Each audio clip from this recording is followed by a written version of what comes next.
சிவசங்கரி அவர்களின் 47 நாட்களில் முதல் நாள் மாங்கல்ய தாரணம் ஆகப்போகிறது. வைக்கோல் திண்டு மேல் சித்தப்பா அமர்ந்திருக்க, அவர் மடிமேல் விசாலி உட்கார்ந்திருந்தாள். எதிரில் தாலியை கையில் தயாராய் வைத்துக்கொண்டு குமார், பக்கத்தில் தாலி முடியப் போகும் குமாரின் தங்கை. கௌரி கல்யாண வைபோகமே என்று இஷ்டப்பட்ட சுருதியில் பாடும் மற்ற உறவு பெண்மணிகள். வலக்கை ஆள்காட்டி விரலை தலைக்கு மேல் உயர்த்தி கெட்டிமேளம் கெட்டிமேளம் என்று உறக்கச் சொல்லி மந்திரத்தை கூறும் சாஸ்திரிகள். கையில் இந்த மந்திராட்சதையை அண்ணாவாய் லட்சணமாய் மணமக்கள் மேல் ஆசீர்வத்து எறிந்தபோது சந்துருவின் மனது ஏனோ கொஞ்சம் குறுகுறுத்தது. 16 வயது நிரம்பிய விசாலிக்கு கல்யாணமா? மடிசாரை காட்டி ஷோகேஸில் வைக்கப்படும் சின்ன அழகான செல்லுலாய்டு பொம்மை போல் இருக்கும் விசாலிக்கா கல்யாணம்? அவசரப்பட்டு விட்டோமோ? சரியாக ஒரு வாரத்திற்கு முன்னால் நினைத்த நினைப்பில்லாமல் விசாலியின் திருமணம் குதிர்ந்தபோது சந்துரு இப்படித்தான் நினைத்தான். இதையே அம்மாவிடமும் அப்பாவிடமும் மற்ற தாயாதி பெரியவர்களிடம் சொல்லவே செய்தான். வலிய வர சீதேவியை வேண்டாங்கிறதா? வயசு 16 ரொம்பி 17 பிறந்துடுத்து, இன்னும் என்ன குழந்தையா என்று சித்தப்பாவும், விசாலி வயசில் எனக்கு சுப்புனி பிறந்துட்டான், சின்ன வயசாயுது என்று சித்தியும், அந்த காலத்தில் நம்ம பிராமணாலத்தில் பொண்டுகள் திரள்றதுக்கு முன்னாலேயே கல்யாணம் பண்ணிண்டுடுவா, அதான் குழந்தைகளுக்கு நல்லது, எல்லாம் தான் தோன்றித்தனமாக நடந்துக்கிற இந்த காலத்தில் உங்கள் அப்பா தெய்வமாக இருந்து விசாலிக்கு ஒரு நல்ல வழிகாட்டியிருக்கார், இதுக்கு என்னத்துக்கா இத்தனை யோசனை என்று ஒருமுகமாய் மற்ற பெரியவர்களும், பெரியவா சொல்கிறது நல்லதுக்கு தாண்டா சந்துரு, மாப்பிள்ளை ஆத்துக்கார நல்ல மாதிரியாக இருக்கா, வலிய வந்து கால் காசு செலவில்லாமல் பண்ணிக்கிறேங்கிறா, பையன் கை நிறைய சம்பாதிக்கிறான், கண்ணுக்கு ராஜாவாக இருக்கான், இந்த காலத்தில் சீமைக்கு போய் குடித்தனம் பண்ணுறது தண்ணி பட்ட பாடாக இருக்குது, திருவையாத்து லட்சுமி பிள்ளையும் மாட்டுப்பொண்ணும் அங்கே தானே இருக்கா, என்ன குறைஞ்சு போயிட்டா, எனக்கென்னமோ இந்த சம்பந்தத்தை விட மனசில்லை என்று அம்மா பட்டம்மாவும் தீர்மானமாய் சொன்ன பிறகு அவன் வாயை திறக்கவில்லை. வாஸ்தவந்தான், குமார் போன்ற மாப்பிள்ளைக்கு விசாலி வாய்ப்பான் என்று கனவில் கூட நினைத்திருக்க முடியுமா? சீமையில் வேலை பார்க்கும் மாப்பிள்ளை, கண்ணுக்கு மன்மதன்தான், வரதட்சணை அது இது என்று ஒரு கம்பிடி வாங்கவில்லை, கல்யாணம் சிம்பிளாக இருக்க வேண்டும் என்று கண்டிஷன் வேறு, போதாக்குறைக்கு விசாலிக்கு ஒரு ஸ்கெம்பு செட்டு வைர மோதிரம், 4 கெட்டிக்கரை பட்டுப்புடவைகள், எல்லாம் மாப்பிள்ளையின் தனிப்பரிசுகள். போதுமா? ஊர் ஜனங்கள் விசாலிக்கு வந்த அதிர்ஷ்டத்தை எண்ணி மூக்கில் விரலை வைத்தவர்கள் இன்னும் எடுக்கவில்லை. எல்லாம் சரிதான், ஆனாலும் ஏன் என் மனசு இப்படி குறுகுறுக்கிறது என்று இப்போது மணப்பந்தலுக்கு அருகில் நின்று தங்கை அவள் கணவனை பார்க்கும்போது மீண்டும் நினைத்து பார்த்தான் சந்துரு. ஒருவேளை விசாலிக்கும் குமாருக்கும் வயசு வித்தியாசம் 12 என்பதால் இருக்குமோ? அம்மாவுக்கும் அப்பாவுக்கும் 16 வயசு வித்தியாசமாம், சித்தப்பாவுக்கும் சித்திக்கும் 15. அவர்கள் தாம்பத்திய சந்தோஷத்துக்கு என்ன குறை? ஒன்றுமில்லை. அந்த காலத்துக்காரர்கள் என்று அவர்களை ஒதுக்கிவிட்டாலும் சந்துருவுக்கு தெரிந்த வகையில் இந்த ஆதிச்சபுரத்தில் 10 வயசு வித்தியாசத்திலும் அதற்கு மேலும் கல்யாணம் பண்ணி கொண்ட எத்தனையோ சின்ன வயசுக்காரர்கள் இருக்கிறார்களே. எல்லோரும் குழந்தையும் குட்டியுமாய் வாய் நிறைய சிரிப்பும் மனசு நிறைந்த வாழ்க்கையுமாய்த்தானே இருக்கிறார்கள். ஆக வயசு வித்தியாசத்தை கண்டு எண்ணத்துக்காக மருள வேண்டும்?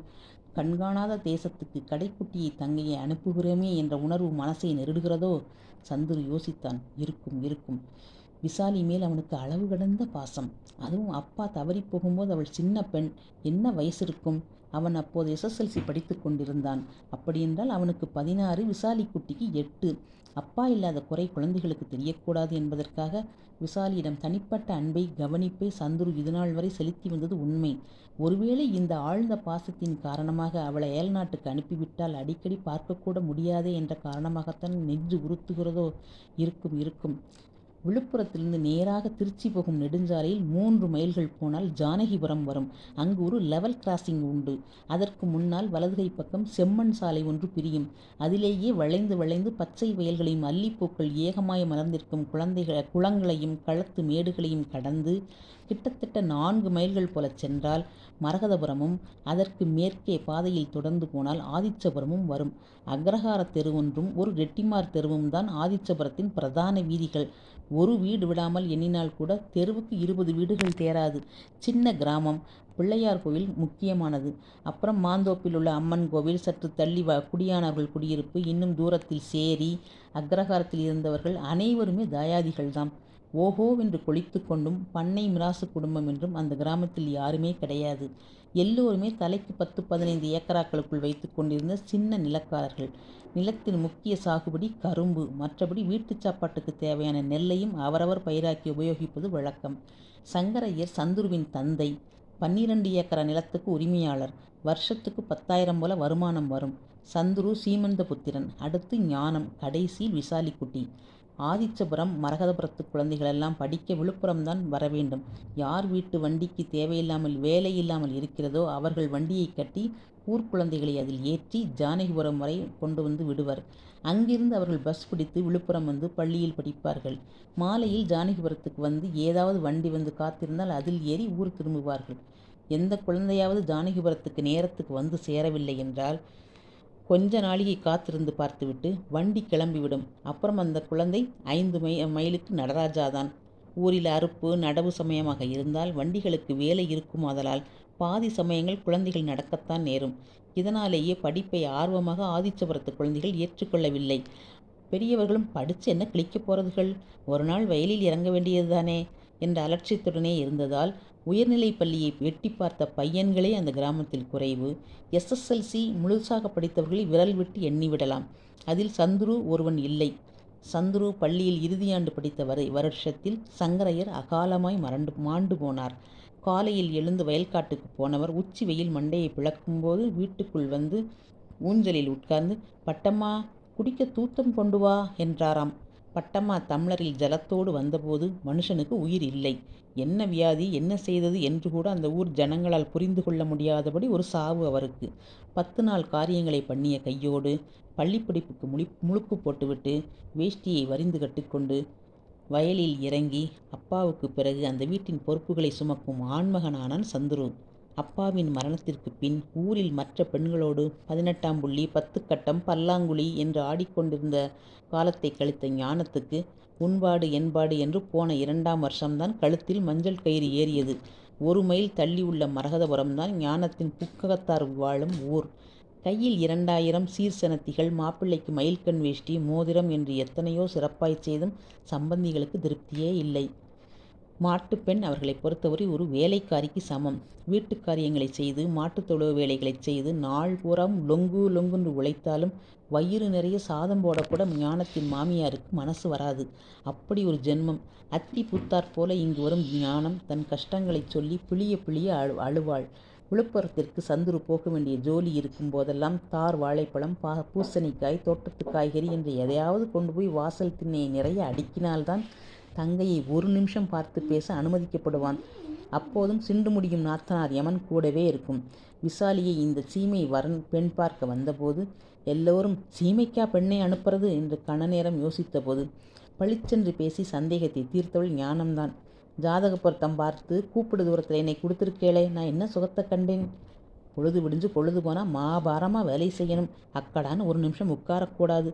கால் வயிறு சோறு. ஆம்படையான் மூஞ்சியை நின்று பார்க்கணும்னா கூட அவாகிட்ட உத்தரவு வாங்கிக்கணும்.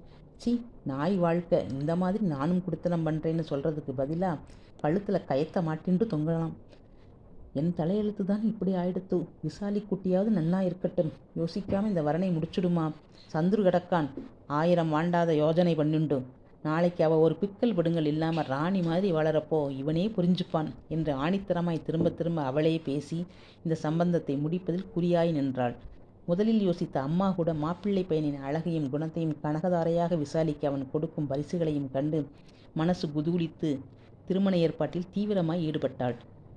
இப்போது பந்தலில் மாங்கல்ய தாரணம் முடிந்த இந்த வேளையில் நின்று நிதானித்து யோசித்து கொண்டே மீண்டும் விசாலியை பார்த்தான் சந்துரு. விசாலியை நெருங்கி மாப்பிள்ளை அவளுக்கு மட்டும் கேட்கும்படி என்னவோ சொல்லியிருப்பார் போலிருக்கிறது. ஏற்கனவே தாமரையாயிருந்த முகம் இன்னும் நாணத்தால் அழகு பெற்று சிவக்க தலையை குனிந்து கொண்டு தன் புன்னகையை விசாலி அடக்க முடியாத முயற்சிப்பதை சந்துரு பார்த்தான். அப்படியென்றால் விசாலி சந்தோஷமாயிருக்கிறாள். அதுதானே நமக்கு முக்கியம். ஞானம் சொன்னாலே, ஒரு பெண்ணுக்கு அவன் மனசை புரிஞ்சுண்டு அன்பாக இருக்கிற ஆம்படையான் கிடச்சுட்டா வேற ஒன்றுமே வாண்டாம்னு. விசாலிக்கு அவள் மனம்போல் மாங்கல்யமா? இந்த கல்யாணத்தில் விசாலிக்கு பரிபூரண திருப்தி இருந்தால் அமெரிக்கா என்ன, லண்டன் என்ன? தலையை நிமிர்த்தி மணமேடையிலிருந்தே அண்ணாவை பார்த்து விசாலி புன்னகைக்கவும் சந்துருவும் பதிலுக்கு தன் சந்தோஷத்தை காட்டி சிரித்தான். அடுத்த அத்தியாயம் அடுத்து.